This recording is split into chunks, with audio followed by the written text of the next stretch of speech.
ఎంతటి ఉద్దండుడైనా మొదటి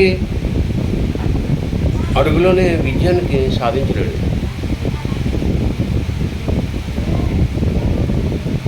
విజయాన్ని సాధించలేని వాడు పరాజయం పాలవుతాడు. పరాజయం నేను వరించిందని నువ్వేం దిగులు పడవద్దు, నిరాశ నిస్పృహలకు లోను కావద్దు.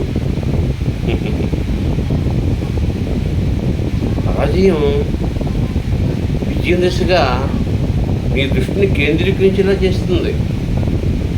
నీ లక్ష్యాన్ని పరాజయం నిర్దేశిస్తుంది. గొప్ప వాళ్ళందరూ కూడా,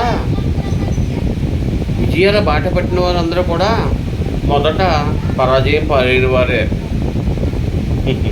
అది అర్థం చేసుకుని విజయం దిశగా అడుగులేయండి.